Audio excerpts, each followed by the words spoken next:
والسلام على رسول الله أما بعد فأعوذ بالله من الشيطان الرجيم بسم الله الرحمن الرحيم قل إن كنتم تحبون الله فاتبعوني يحببكم الله ويغفر لكم ذنوبكم الله غفور رحيم قال النبي صلى الله عليه وسلم لا يؤمن أحدكم حتى أكون أحب إليه من والده وولده والناس أجمعين সম্মানিত উপস্থিতি ভারতের হিন্দু পরিহিত কর্তৃক ইসলাম ও প্রিয় নবী হযরত মুহাম্মদ মুস্তাফা সাল্লাল্লাহু আলাইহি ওয়াসাল্লাম তিনি কটূক্তির প্রতিবাদে মানববন্ধন প্রতিবাদ সমাবেশের আয়োজনে বাংলাদেশ আঞ্জুমানে তালাবীর ইসলামিয়ার পক্ষ থেকে আপনাদেরকে জানাচ্ছি আন্তরিক মোবারকবাদ এবং অভিনন্দন।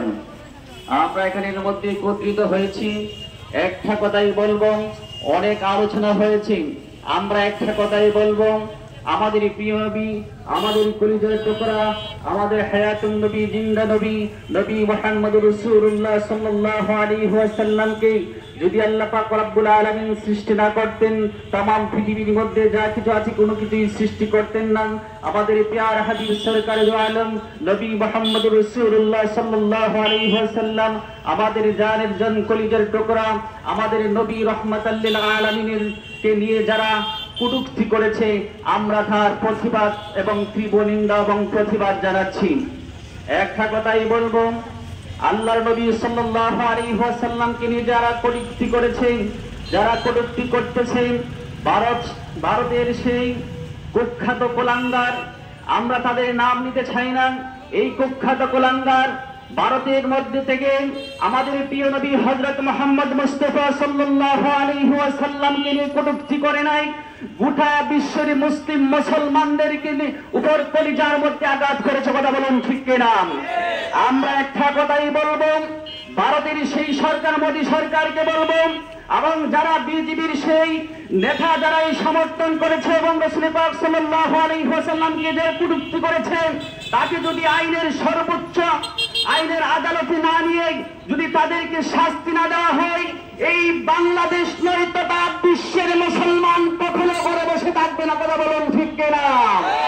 আমরা একটা কথাই বলবো, ইতিহাস ভুলে গেলে চলবে না।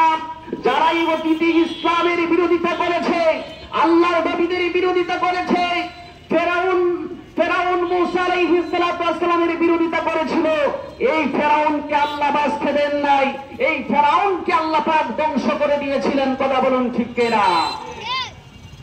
হযরত ইব্রাহিম আলাইহিস সালাতু ওয়াস সালামকে নমরুদ আগুনে পুড়িয়ে মারতে চেয়েছিল, এই ইব্রাহিমকে আল্লাহ পাক রব্বুল আলামিন এই ইব্রাহিমের দুশমন নমরুদকে ছেড়ে দেন নাই।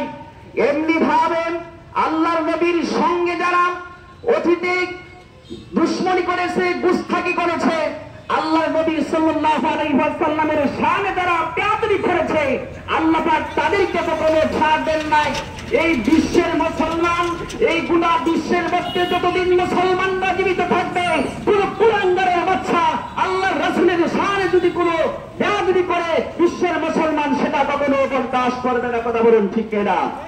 আলোচনা লম্বা করব না, একটা কথাই বলবো, আমরা বিশ্বের মুসলমান, বিশ্ব নবীর অপমানে যদি কাঁদে না তোমার মন, মুসলিম নয় মুনাফিক, তুমি রাসূলের দুশমন।